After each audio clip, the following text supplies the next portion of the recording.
Welcome back.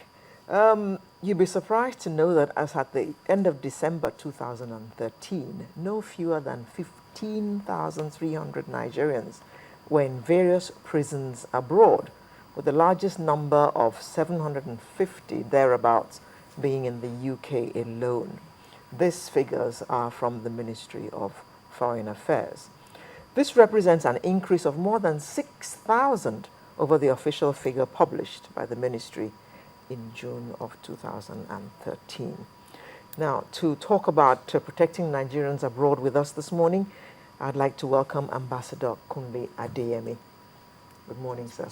And thank you very much for joining us. Thank you. What kind of challenges do Nigerians face abroad that has resulted in these kinds of figures? 15,000, that's rather high, don't you think? It is. I would say that partly the cause of this problem arose from the fact that, again, you have the quality of Nigerians who have gone abroad. Most of them are economic refugees in the first place. Very few percentage have really gone abroad, adequately funded by their parents in order to go to school or whatever. Mm-hmm. So, again, it also reflects the way things have happened back home in Nigeria, where values, social values have really gone down and has led to some degree of impunity in the way society is being run. Of course, we heard generally about the level of corruption in high places and all the rest of it. This may well explain why some Nigerians who have gone, in this category of Nigerians who have gone abroad, have looked at the situations there and have tried to take advantage, forgetting the fact that some countries are fairly effective in their policing issues so that they can really track down criminals as quickly as possible. Far better than we do in Nigeria. And they run foul of the law and get themselves into trouble. Okay, I was going to ask that it's interesting statistics that we've got in front of us here. Yes. But the first question that comes to mind is, when you go abroad, you expect to still remain a citizen of Nigeria. Why? Because you're carrying a green passport, which Yes. is Nigeria's passport. Yes. Which means that the government of Nigeria will protect you, will cover you, and that's the essence of having embassies, Yes. where someone like yourself, an ambassador, will be there. Do you think our embassies around the world are pulling their weight? Well, within the, to the extent that they are allowed by the law of the country, because we as diplomats, we are supposed to respect the laws of our host country.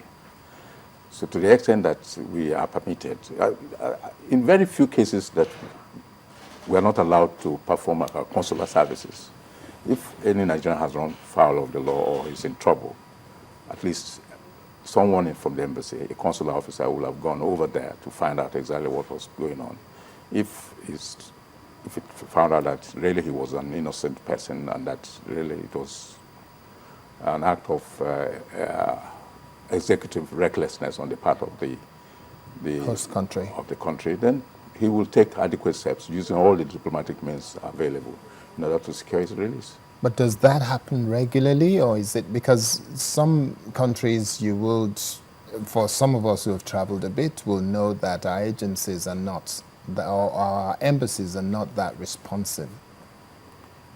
Generally, the assumption is that the Nigerian who has been held is innocent until he gets access to him. Yes. But we are powerless in order to say that he should not face the wrath of the law if indeed he had committed an offense.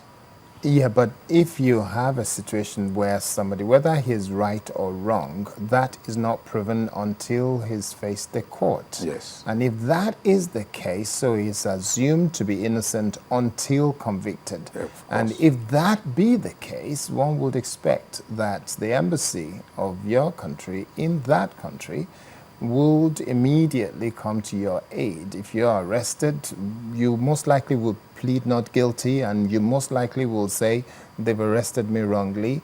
Would your embassy Yes, anywhere? our consular officers have always provided these services, particularly if it's in a country where they speak the local language and you don't have interpreters or something. They will make efforts to ensure that he gets the interpreter to speak, to explain to him the nature of the offenses committed and all the rest of it. And then on the basis of his own interview with the Nigerian, you'll be able to know exactly what has happened. Well, the reason I'm homing in on that and I'm Yes. being emphatic is because some Nigerians abroad have complained and complained and complained to some of us on social media that our embassies are underfunded, so they don't have the manpower to deal with the volume of cases that come up in some of these countries, Yes, that is- especially in Asian countries, where it's not just the issue of funding, it's also the issue of language. Yes, that's true.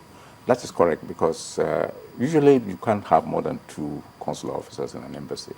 But if you have a case in which about 40 or 50 at the same time, of course it's a deluge which the officer may not be able to cope with. But they do make an effort all So the same. what happens in that kind of situation? Well, usually before it gets to the conviction stage, they will be able to access the Nigerian and find out exactly what has happened. But in the interim, they may be held without charge and all the rest of it. In some cases, even contrary to the laws of the country, of our host country. But I guess it's an issue of manpower problem, which cannot be helped. If you want to be, let's be honest now, Yes. because we are in Nigeria, we're not in London or America. To be honest to ourselves, to be true to ourselves, how severe or how serious is this underfunding of the embassies, and in terms of the resources available to them to be able to handle quite a lot of these cases? And I'm saying this because even members of the National Assembly have taken up fights on behalf of some Nigerians because the embassies have not been able to deal with them. Yes. Well, funding has been a chronic problem for years, from one administration to the other. I remember when I was ambassador to the United Nations European office in Geneva, the office couldn't pay my rent. And my landlord kept saying, well, what type of country are you representing that you cannot pay your rent?